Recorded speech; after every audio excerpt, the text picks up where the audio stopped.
All right, so it minimizes impact on attendance areas for all students. Currently, when a new family comes in, there are times where, depending on what school they are supposed to attend, there's not room at one of the schools, and we have to actually divide families. And so Oaklawn would help minimize that impact on attendance. It's also a quality educational facility, which will help, of course, maintain our property values. And it can also attract new families to the community.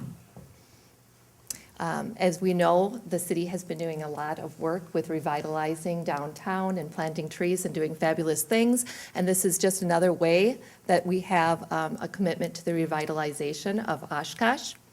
It also allows short-term building maintenance resources to be invested instead of into the existing Oaklawn, into some of the other sites where we do have plenty of other needs.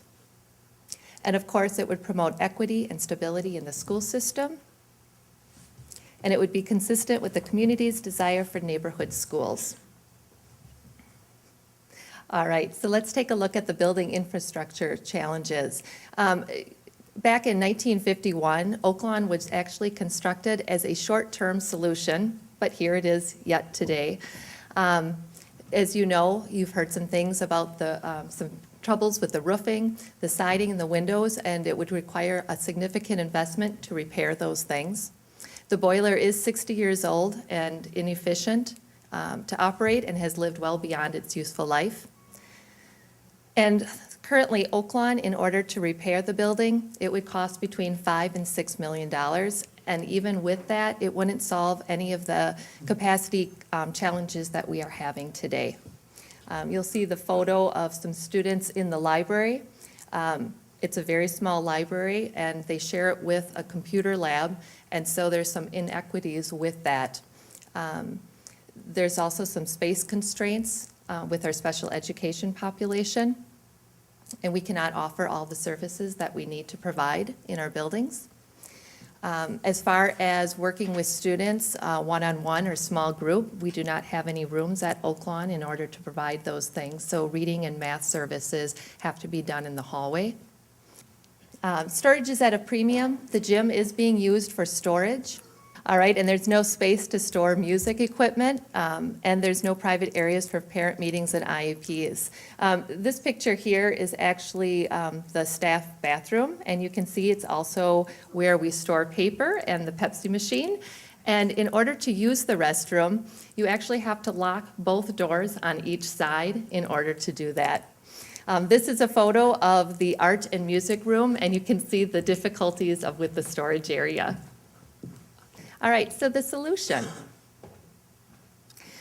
The proposal is for a 68,000 square foot, two-story elementary school.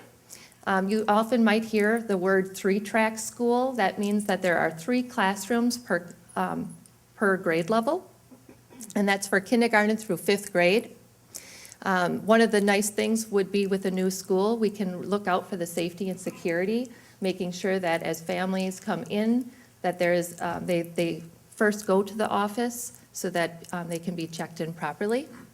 There is a full-size gymnasium and cafeteria, which would be also available for community use.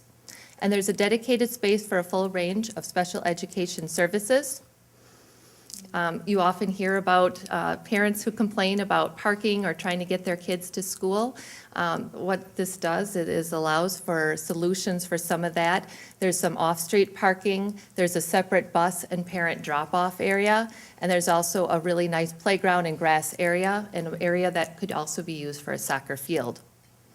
And of course, there's many green features, including the geothermal, energy-efficient windows, stormwater management, and of course, we know that would be a cost efficiency. So here we have the preliminary site plan. Right here is where the old Oaklawn is, and this is what the proposal is with the new elementary school, and you can see the nice area for the soccer and the parking. And here's the floor plan. This is what our existing Oaklawn facility is. And this is what we are looking at. This is a northwest view of what the new Oaklawn would look like. And here is the southwest view. And then we can see the library. and the cafeteria. And that's going to lead us to Bob Tess, who's going to tell us a little bit about the cost. You can call me doctor if you want.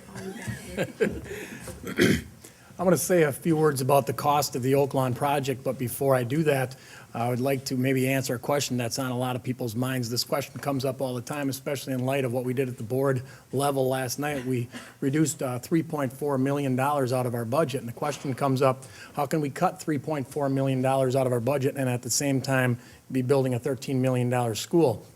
Well, the budget is split into several different areas by law. And the green area, our operational funds, our general fund, is limited by the revenue limit. And the revenue limit right now is putting severe downward pressure on our budget. That's the reason why we have to cut $3.4 million out of our operational expenses, or $17 million over 5 years.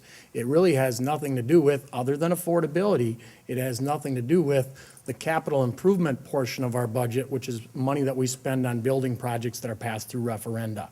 So the revenue limit portion is what the discussion was on last night at the board level and why we had to cut $3.4 million. The Oaklawn vote is a pretty small, pretty small portion of our budget. If we want to talk about the impact of a yes vote on April 3rd, these numbers are pretty significant. Everybody talks about a $13 million building. That's a very expensive building. Nobody's going to say it's not, but it's also spread out over all the taxpayers, $4.75 billion worth of value. So if we narrow that down and make it in more understandable terms for individual taxpayers, relative to what we're paying right now for the referendum portion of our tax bill, our taxes are expected to increase 12 cents per $1,000 of value. So when we talk about a mill rate of 12 cents, we're referencing 12 cents per $1,000 of value, or $12 per $100,000 home. So 12 cents, it's going to go up for 2 years, and it's going to go up 5 cents for 1 year, up 3 more cents for a couple more years. Relative to today's numbers, all told, $44 for a $100,000 home over 11 years. After 11 years, it will be at or below what the current level is for referendum spending. Here's a picture of that. The blue represents the Traeger project that we just paid off last year. That was 71 cents worth of mill rate. It dropped down to 15 cents in the current year that we're in the midst of. With a yes vote, that's what the green represents, it's expected to go up another 12 cents. Again, this is pretty small relative to the big picture. Our entire mill rate, remember, is $8.53. So we're talking about 15 cents out of $8.53. So it is pretty small.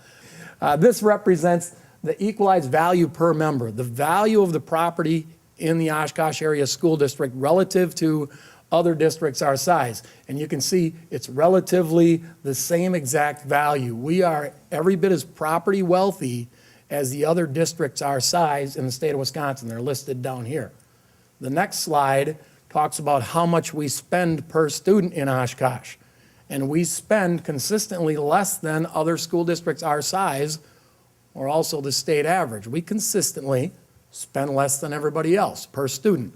This is just the referendum spending. Now remember, our entire mill rate is $8.53. This is just the referendum portion of that mill rate, which last year was 71 cents. This year is 15 cents. Next year, with a yes vote, it would be expected to go up to 27 cents.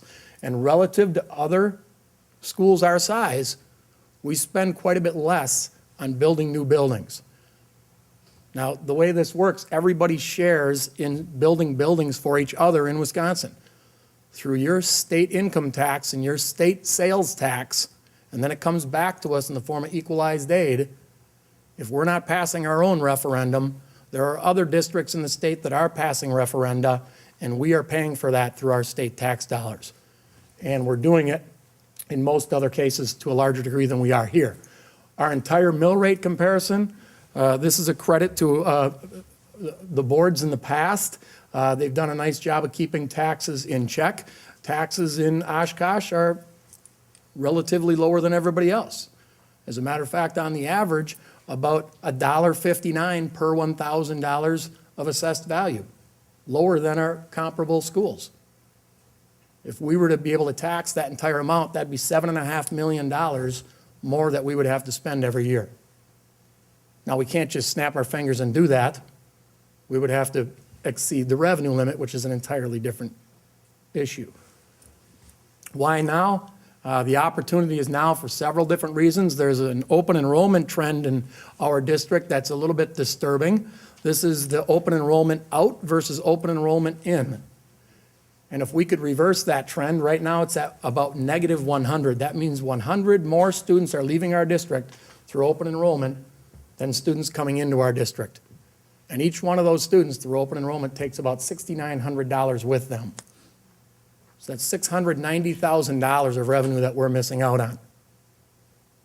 And possibly with a new school on the north side, maybe some of those students would start coming back. I don't think I need to remind too many people of this. Interest rates are at practically an all-time low. It's a great time to borrow money.